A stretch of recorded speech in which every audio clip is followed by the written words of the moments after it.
미국에 살 때 한번 질문한 적이 있습니다. 한국에는 5월 5일 어린이날을 공휴일로 정하여서 가족들이 함께 나들이 하고 쉴 수 있는 그런 좋은 날 이렇게 한국에는 있는데, 왜 미국같이 어린이들한테 이렇게 잘하는 나라, 그 어린이한테 잘하는 나라거든요. 호주도 잘하지만 제가 보니까 너무 아이들 천국같이 되어 있는 나라인데 왜 이 나라는 한국에 되어 있는 어린이날이 없어요? 그렇게 질문한 적이 있어요. 그런데 질문을 들은 어떤 분이 대답을 하는 말이 참 지금도 생각이 납니다. 걸작입니다. 미국에는 어린이날이 필요 없어요. 매일이 어린이날이기 때문입니다. 할렐루야.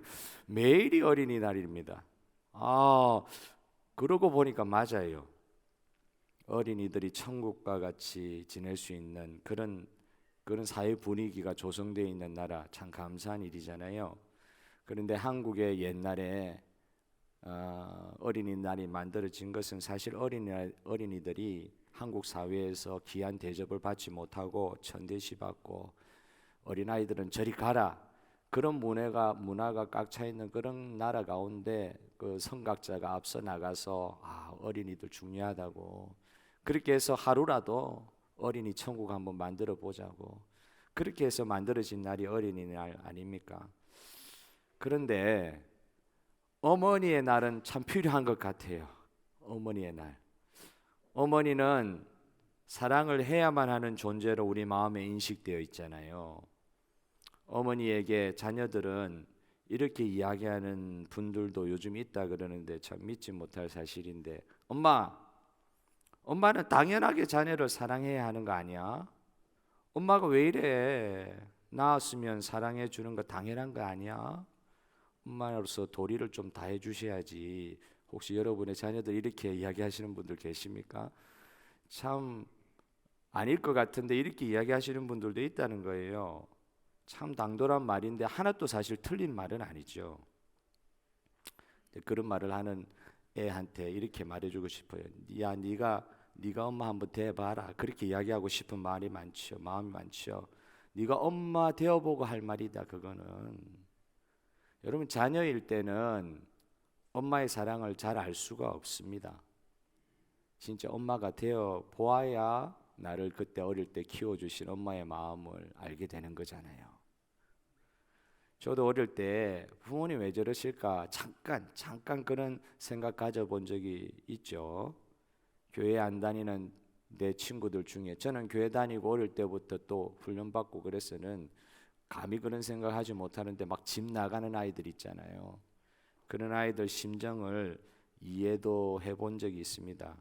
그런데 외람된 말씀이지만 제가 어릴 때 저를 키워주신 부모님의 나이에 이제 와서 보니까 조금은 알 수 있을 것 같아요.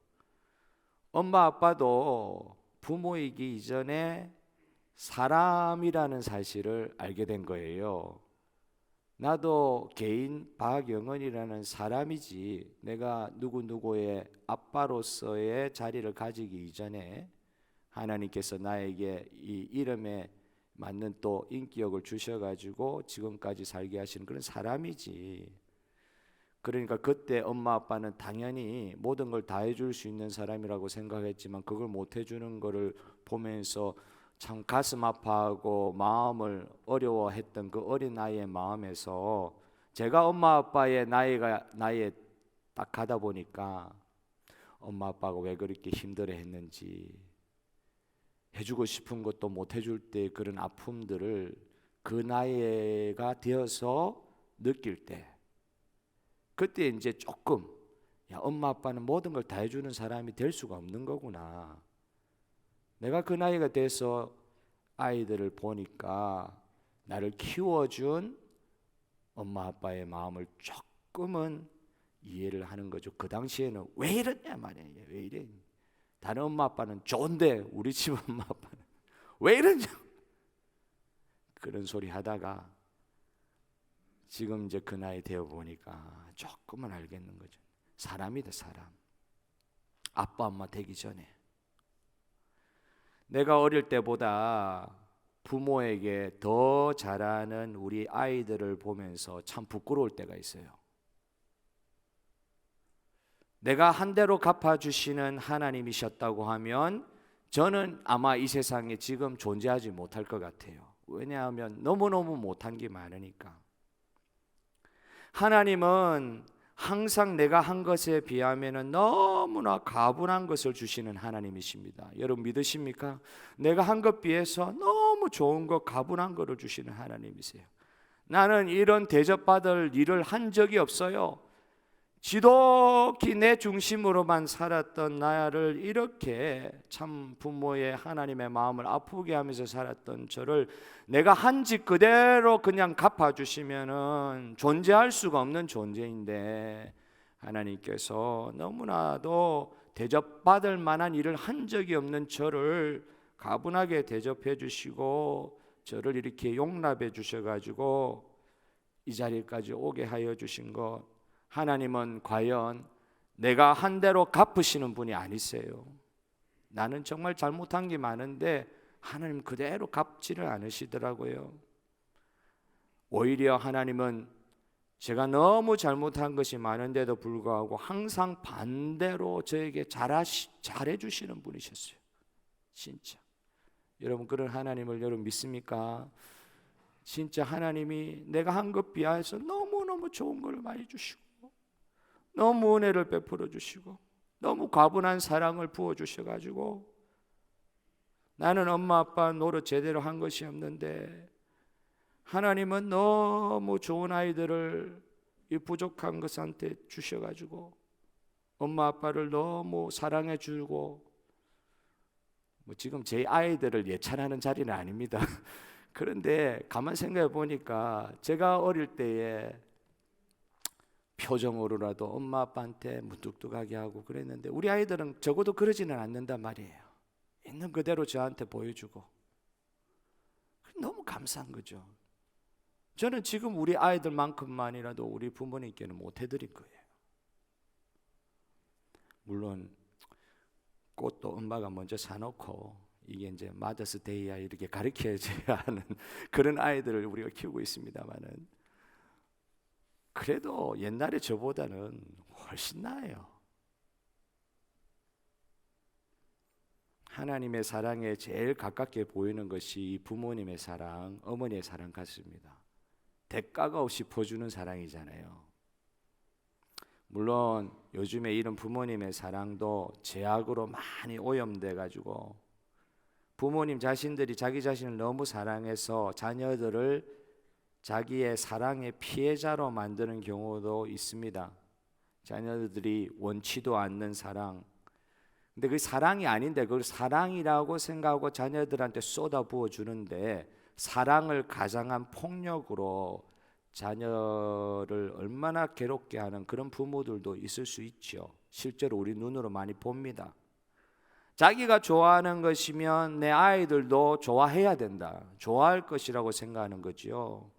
어린이날 됐다고 합시다. 야구 좋아하는 아이한테 백과사전을 딱 사주시면서, 야구에 미쳐 있는 아이한테 백과사전 사주시면서 이게 이제 선물이라고 이야기하실 때에 그 마음은 이해가 가요. 아이를 가르치려고 하는 그 엄마 아빠의 마음은 이해가 가는데 어떨 때는 사랑을 가장한 자기 욕심을 자녀들한테 투영할 때가 많잖아요. 오늘 본문에 나오는 한나도 참 이해가 안 되는 부분도 솔직히 있어요.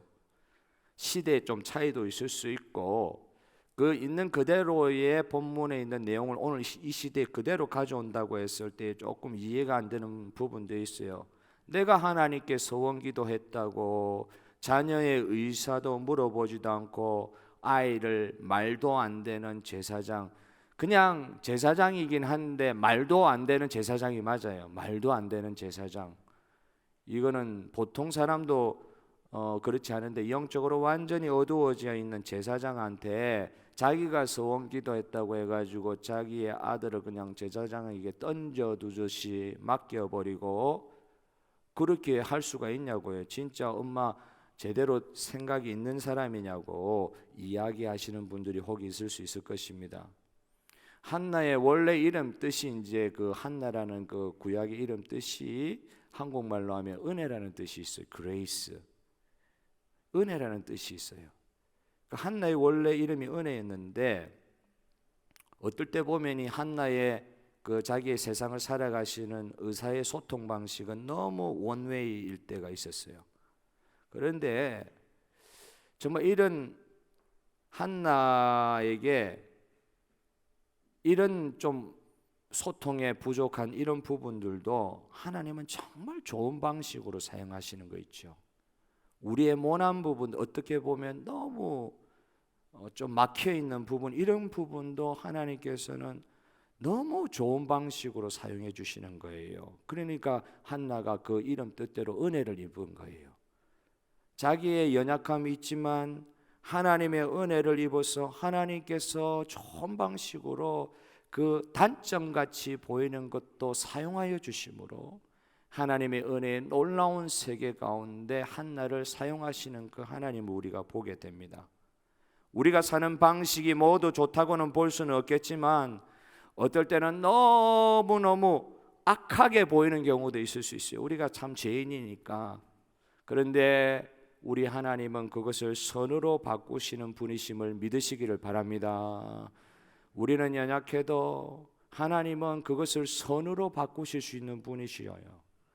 그래서 하나님은 은혜의 하나님입니다. 있는 그대로 우리를 그냥 던져두시거나 있는 그대로 갚아주시는 하나님이 아니라 우리가 한 것하고는 전혀 상관없이, 아니 정반대로 하나님의 놀라운 은혜의 세계로 인도하시는 은혜의 하나님을 저와 여러분이 섬기고 있는 것, 이것 자체가 은혜입니다. 할렐루야. 불임이었던 한나에게서 태어난 자녀 사무엘은 이스라엘을 완전히 바꾸어 놓는 놀라운 일을 할 수 있는 아이가 되게 됩니다. 결과적으로 그런 일이 일어났지만 그런 일이 일어나기 전에 그 과정이 말이에요. 이 과정이 말이에요. 정말로 완벽해 보이는 거 아니에요. 전부 다 부족해 보이는 것밖에 없었어요. 어떻게 사무엘과 같은 아이가 자라고 키워질 수 있었는지 지금 생각해도 불가사의한 일이에요. 그런데 그 일을 하나님께서 은혜로 하셨습니다. 정말 저런 아이가 내 속에서 나올 수 있을까 하는 상황으로 하나님은 우리의 가진 것 이상의 것을 변화시키시면서 바꾸어 가시는 하나님이세요. 바꾸어 가신다고요. 내 가진 것에서 뭐 좋은 게 나오겠어요? 여러분, 나에게서 저런 아이가 태어날 수 있다니. 그래서 막 욕을 하시는 분들도 계신데 아니에요. 오늘 생각을 하나님께서 확 바꿔주시기를 원합니다. 나에게서 이런 좋은 일도 일어날 수 있고 이런 자녀도 허락해 주시는 하나님, 악하게 보이고 힘들게 보이는 것을 선으로 바꿔주시고 기쁜 일로 바꿔주시는 은혜의 하나님 감사합니다. 그 은혜에 대한 감사의 반응들이 오늘 이 예배 끝나고 나서부터 우리 삶을 가득가득 채우시기를 소원합니다. 하나님 우리를 바꾸어 가시더라고요. 아이를 낳을 수 없는 상황에서 하나님은 불임의 여인의 간절한 여인의 그 기도를 들으시고 아이를 주실 뿐만 아니라 기도할 때 아이 하나 달라 그랬단 말이에요. 그냥 서러워가지고 기도해서 다른 자매들은 아이를 저렇게 숭덩숭덩 잘 낳는데 나는 왜 아이 하나만 주십시오 이렇게 기도했는데 아이를 주실 뿐만 아니라 시대를 바꾸는 놀라운 하나님의 자녀를 허락하시는 우리 하나님을 찬양합니다. 하나님의 일하시는 방식은 항상 은혜이십니다. 은혜 아니면 일어날 수 없는 일이 하나님 나라에서 일어나는 것입니다. 교회에서 이런 일이 일어나는 것입니다. 여러분 믿으십니까? 교회에서는 무슨 일이 일어나야 되느냐? 은혜의 일들이 일어나는 거예요. 은혜의 일들이. 교회는 은혜의 장소가 되지 않으면 이상한 거예요. 하나님이 여기 계시기 때문에.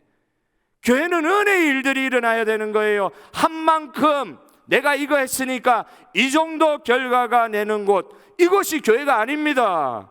사람들이 모여가지고 무슨 좋은 일을 만들어낼 수 있겠어요? 우리가 한 것으로는 안 될 것 같은데 하나님의 은혜로 놀라운 은혜의 결과물들이 체험될 수 있는 것이 교회인 줄 믿으시기를 바랍니다. 그래서 교회는 은혜로 사는 것입니다. 교회는 은혜로 사는 거예요. 내가 한 대로 뭘 받아 누리겠다 공로사상으로 사는 게 아니에요. 뭘 대단한 걸 하셨기에 뭘 하나님께서 대단한 것을 의무적으로 우리한테 주셔야 된단 말입니까? 가만히 묵상하면 묵상할수록 내가 한 것은 죄밖에 없습니다.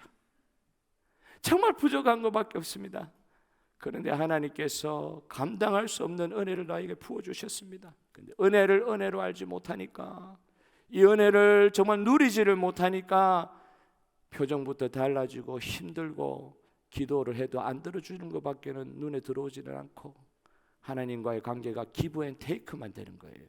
여러분, 하나님께 드려야 얼마나 드릴 수 있어요? 아무것도 아니에요. 그런데 드렸으니까 하나님 주셔야 된다고 생각하니까 이건 은혜가 주장하는 세계가 아니죠. 저와 여러분 모든 것이 아버지 하나님의 은혜인 줄 믿습니다. 오늘 이 아침에 우리 어머니 아버지를 주신 아버지 하나님 은혜를 감사합니다. 우리 이런 자녀를 주신 하나님 아버지 감사합니다. 모든 것이 은혜로 해석되게 하여 주시옵소서. 말 한마디 나갈 때도 은혜의 말이 나가게 하여 주시옵소서. 그냥 분석은 할 수 있어요. 판단은 할 수는 있어요. 그런데 그건 하나님 기뻐하시는 말이 아니에요. 우리가 받은 게 은혜이기 때문에 우리 입에서 나가는 것도 은혜의 말이 나가야 될 줄로 믿습니다.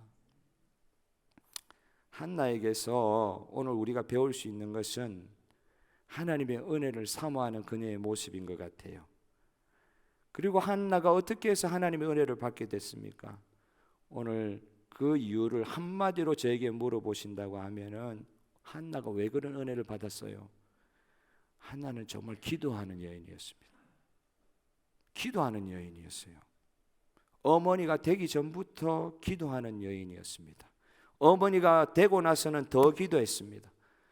아이가 자라가면서는 더 많이 기도하며 하나님 앞에 간구한 여인이었습니다. 첫 번째 생각할 것은 이 기도하는 한나의 기도가 어떻게 시작되었느냐 하는 부분이에요. 한나의 기도가 어떻게 시작되었어요? 한나의 기도는 상실감에서부터 시작되었어요. 모든 걸 잃어버린 상태에서 기도가 시작되었어요. 많은 경우가 그렇습니다. 여인은, 아내는, 어머니는 사실 우리 이야기의 주인공들은 남자가 되는 경우가 많고, 어떤 남자가 큰 선곡을 했는데 그 남자 옆에서 끝까지 옆자리를 지켰던 그 어떤 여인에 대해서는 이야기하지 않는 경우가 많아요. 여인은 항상 자기들을 내어주고, 특별히 어머니는, 아내는 남편을 위해서, 아이들을 위해서 많이 내어주는 자리에 하나님께서 이렇게 놓으셨어요. 자기는 드러나지 않으면서도 밥은 자기가 했는데 자주 이야기하시는 말, 왜 어머니 같이 밥 안 드세요? 나는 식사 준비하면서 이미 먹었다. 예, 어머니는 머리 대가리 맞습니까? 머리, 왜 생선 대가리만, 머리만 그렇게 드세요? 머리가 제일 맛있어서 그렇다. 준비 다 해놓고 안 드시는 거예요. 드실 시간이 없죠. 바로 설거지 해야 되니까. 다 내어주는 그런 어머니의, 여인의 삶을 사는 거, 우린 그걸 당연하게 생각하고 있었는데, 근데 그 여인에게 문제가 생기는데 이 문제는 정말로 어려운 문제였어요. 아기가 생기지 않는 거죠. 그 당시에 아기 생기지 않는 것은 지금하고는 달라요. 지금은 사실은 또 우리가 특별한 과학적인 방법을 빌릴 수도 있고, 하나님께서 주신 새로운 아이를 또 입양할 수 있는 길도 열어주시고, 아주 다양한 방법으로 하나님께서 참 하나님의 섭리 가운데 대체할 수 있는 많은 방법을 허락해 주셨지만, 그 당시에 아이가 없는 것은 다른 모든 것도 천대받는 여인의 삶이었기 때문에 다른 모든 것도 다 빼앗겼는데 아이까지 없으면 그럼 진짜 어려운 거예요. 여러분, 아기가 생기지 않는 것은 누구의 책임도 아닙니다. 본문 1장 5절에 우리가 읽지는 않았지만 한나가 아기를 가지지 못한 이유를 단 한마디로 설명하고 있어요. 왜 아기 못 가졌느냐? 하나님께서 잉태치 못하게 하셨다, 이렇게 되어 있어요. 왜 한나가 아기를 못 가졌느냐? 하나님께서 아기를 주시지 않았기 때문에 아기를 임신하지 못했죠. 책임이 있다면 하나님의 책임입니다. 그 누구의 책임도 아니에요. 그런데 한나는 너무너무 괴로웠지요. 그 옆에 있는 그 당시에 이제 일부 다 처제였으니까 분인나라고 하는 같은 입장에 있는 여인이 아기를 많이 낳고 아기 못 낳는 자기를 격동케 하니까 그냥 가만 놔두면 한나의 성품상 가만히 있을 수 있는 여인이었는데 막 격동하고 막 그러니까 너무나도 괴로웠던 것 같아요. 한나는 창세기 30장 1절에 나오는 라헬처럼 성품상 라헬은 남편 죄도 없는 남편한테 가가지고 아기 생산케 안 하면 나를 죽이라 뭐 이런 식으로 나오는 라헬의 모습이 나오는데 나는 죽겠노라 이렇게 이야기하는 라헬의 모습이 있는데 라헬은 성품상 그러지도 않았던 것 같아요. 그리고 그의 남편 엘가나도 얼마나 열아들보다도 내가 당신을 사랑하노라 이런 이야기를 하면서 참 사실 한나나 엘가나나 참 귀한 면이 있습니다. 서로 책망하지 않습니다. 한나는 남편에게 가서 절대 불평하지 않았어요. 불평하지 않고 뭐 하였습니까? 오늘 성경은 단 한마디로 이야기하고 있어요. 남편한테 불평하러 갔다 자기의 원통함을 토하러 갔다 이렇게 이야기하지 아니하고 하나님께 기도하러 들어갔다. 할렐루야. 하나님께 기도하러 들어갔다. 너무나 원통하고 상실된 마음을 가지고 남편에게 가서 쏘아붙이는 게 아니라 하나님께 토로하러 갑니다. 기도가 이렇게 시작이 되는 경우가 많습니다. 상실해서 모든 걸 잃어버린 상태에서 시작된다고 할 때 이 기도에 대한 의감이 좋게 느껴지지 않으실 수도 있을 거예요. 그런데도 이렇게라도 기도가 만약 우리 가운데서 시작될 수만 있다고 하면 그때 하나님께서 일을 시작하시는 줄 믿으시기를 바랍니다. 기도할 수 있을 때 기도 안 하면 하나님은 오히려 놔두는 시간 더 오래 가지실지 모르겠어요. 물론 우리 하나님은 은혜의 하나님이라서 우리 한글로 대접하시는 하나님이 아니시기 때문에 우리 한글로 하시지 않기 때문에 하나님은 또 하실 수 있지만 여러분 그래도 한나의 경우를 보아서도 한나의 기도가 시작되면서 일을 누가 하시느냐? 그때부터 하나님이 일을 시작하시는 거예요. 물론 라헬에게도 그가 받아야 될 것 치면 이 생태나 상태를 보면 정말 과분한 은혜를 주셔가지고 라헬에게도 자녀를 주시는 하나님이시지만 하나님은 이 기도하는 한나를 진짜 귀하게 여기셨던 것 같아요. 말도 안 되는 엘리 제사장이긴 하지만 말도 안 되는 그런 사람 엘리를 통하여 한나에게 축복하게 하십니다. 영적으로 완전히 어두워진 제사장을 통해서라도 하나님은 그 손을 들고 한나를 위해서 기도하게 하여 주셨습니다. 축복 기도하게 하여 주셨습니다. 여러분 말도 안 되는 제사장이라도 하나님은 사용하실 수 있는 하나님인 줄 믿으시기를 바랍니다. 그 제사장을 위해서요? 아니요. 누구를 위해서요? 그 제사장에게 기도를 구한 당신이 나를 위해 기도해 주셔서 이야기한 그 한나를 위해서 한나에게 복 주시려고 그런 말도 안 되는 제사장마저도 사용해 주시는 하나님이세요. 말도 안 되는 상황이라도 기도를 시작하게 될 때에 하나님은 역사하십니다. 여러분 믿으십니까? 그러면 기도를 시작하시기 바랍니다. 진짜 기도 시작하십시오. 보통 보면 생각하고 기도 안 하시는 분들이 많아요. 생각하는 걸 기도라고 생각하시는 분들이 많아요. 여러분 생각하는 거하고 기도하고 다릅니다. 기도하는 시간에 하나님으로 완전히 방향을 틀어 하나님을 바라보는 저와 여러분 되기를 바랍니다. 둘째로 한나는 말 그대로 기도를 통해서 자신의 문제를 해결받았어요. 인생의 전쟁에서 승리하는 길이 사람의 힘에 달려있지 않다는 것을 한나는 너무 잘 알고 있었던 것 같습니다. 요즘이야 의학도 발달하고 사람이 할 수 있는 것이 너무 많아져 가지고 정말 굳이 기도 안 해도 이런 것까지 기도하냐? 하나님 바쁘신데 괴롭히지 말자고. 이걸 뭘 기도를 하냐고. 우리가 대충 다 할 수 있는데 뭐 돈도 있고 의학 기술도 있고 방법도 있고 돕는 사람도 있고 다 할 수 있는데 뭘 이걸 가지고 기도하려고 그러냐?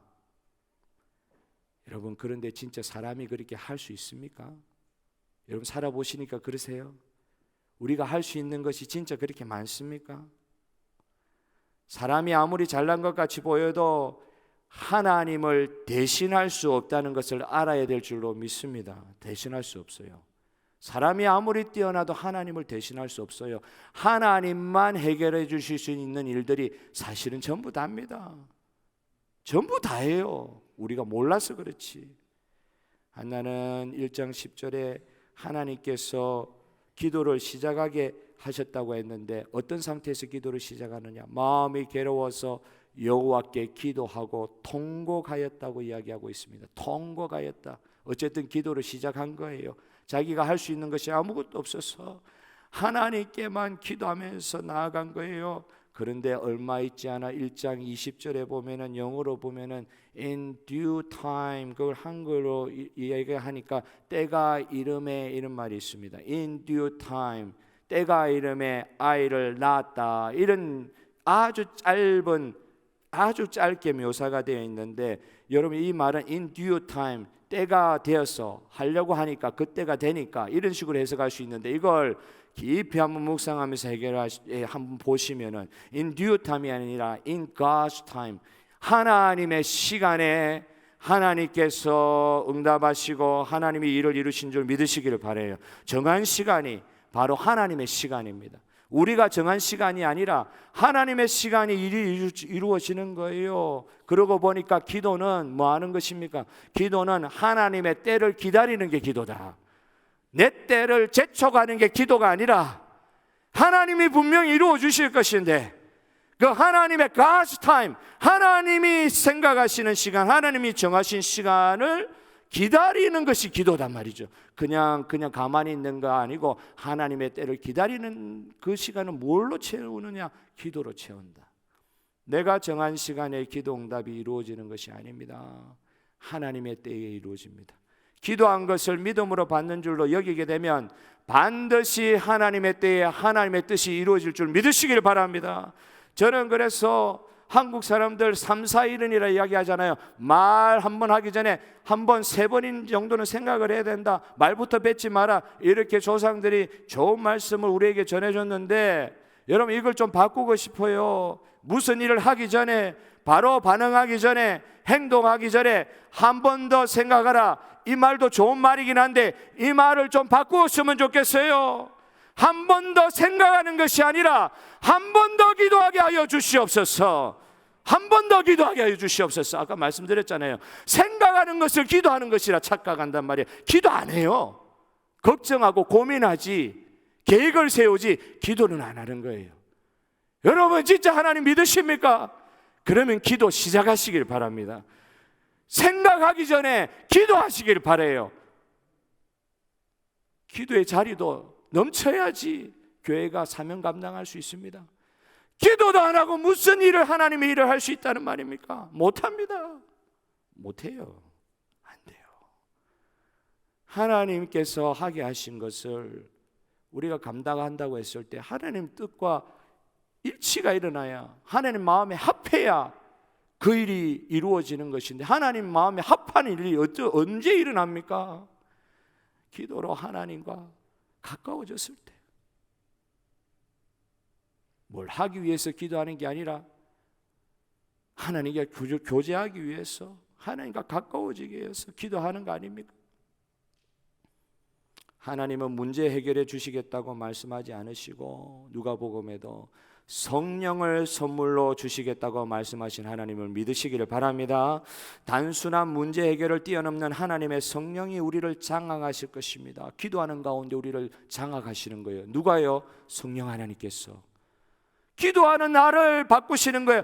내가 기도하는 거 들어주시옵소서. 이렇게 기도하게 되는 경우가 많은데도 하나님께서 기도하는 가운데 어떻게 우리를 변화시켜 나가십니까? 성령께서 우리 가운데 선물로 주시고, 성령이 충만한 은혜 가운데 하나님의 뜻이 이루어질 때 내가 원하는 걸 하지 않게 하시고 하나님이 원하는 것을 나를 통해 이루어 주시옵소서. 내가 하나님 앞에 장악되는 거예요. 하나님의 성령에 통제받는 거예요. 내가 하나님의 뜻을 바꾸어 보려는 어리석은 시도가 끝장나고 하나님께서 완전히 나를 통제하시는, 나를 그리하여 바꾸어 주시는 역사가 기도를 통하여 일어나는 줄 믿으시길 바랍니다. 나는 하나님 앞에 조종받기 싫은데요. 여러분 힘으로 살아가는 것은 그 정도 제한된 삶. 그러나 하나님의 성령에 통제받고 하나님의 은혜에 장악되는 사람은 나의 한계를 뛰어넘는 일까지 쓰임받는 무한대의 은혜가 성령 하나님의 임재를 통하여 나의 삶 가운데 일어날 것을 기도 가운데 확신하게 되는 역사, 오늘도 일어날 수 있습니다. 여러분 믿으시기를 바랍니다. 나는 못해요. 나는 안 돼요. 내가 어떻게 해요? 그런데 기도하게 하시는 하나님은 나를 통해서 그 일을 이루실 수 있는 것입니다. 나의 이 부족한 기도를 통해서 나는 기도해봐야 나의 원통함과 서러움을 가지고 주님 앞에 나갈 뿐이었지만, 그 기도 가운데 시대를 바꾸는 일에 나를 쓰이시기 위하여 나를 변화시켜 가시고 한나를 변화시켜 가시고 나를 변화시켜 가시는 그 하나님이 오늘 이 시대에도 역사하여 주실 줄 믿습니다. 정말 여러분을 사용하시기를 원하시는 주님이세요. 그러나 여러분의 힘으로는 안 되는 거 알고 계세요. 그래서 우리는 주님 앞에 매여야 돼요. 주님의 은혜에 사로잡혀야 돼요. 그리할 때 우리가 생각하지도 못하는 놀라운 은혜의 세계가 준비되어 있는 것입니다.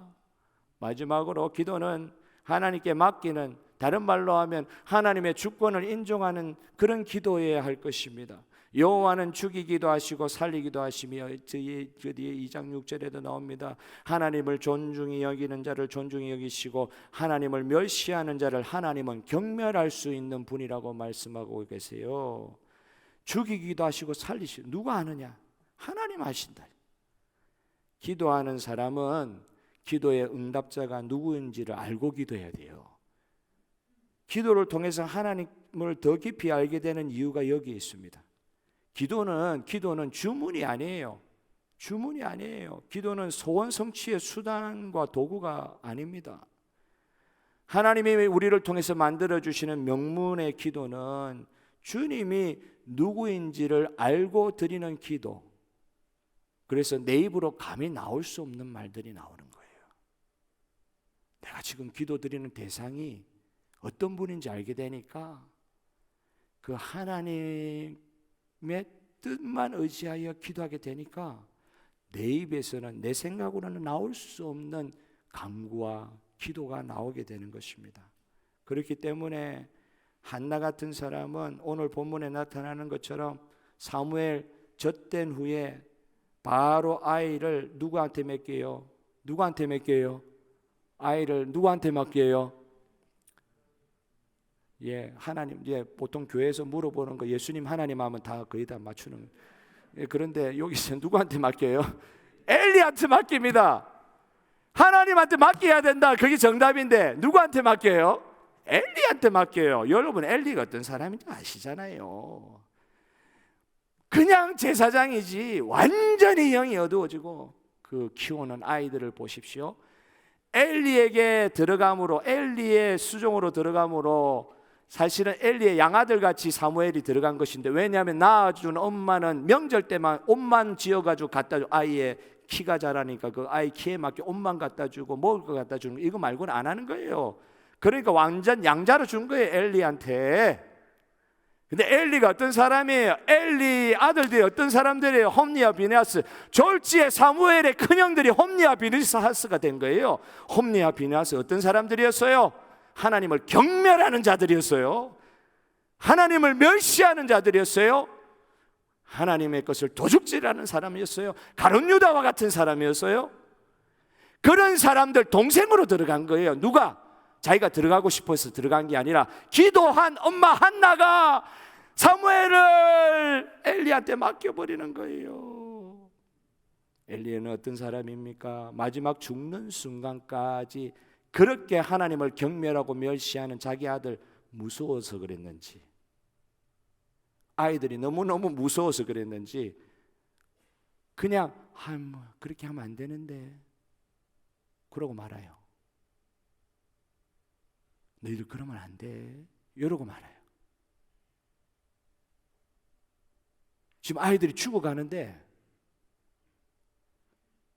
그렇게 안 해줬으면 좋겠어. 엘리는 그런 사람이었어요. 자녀들의 눈치만 보는 거예요. 그의 인생 신조는 아이들을 끝까지 붙드는 거예요. 아이가 무슨 짓을 하든지, 제사장으로 아이들이 임명됐음에도 불구하고 일반 평민도 하지도 않는 그런 일들을 하나님 경멸하고 멸시하는 일을 하는데도, 그리고 자기가 죽는 순간에도 그 아이들만 붙들고 있는 거예요. 아이들이 전장에서 죽었다는 소리를 듣고 충격을 받아가지고 넘어져서 죽었대요.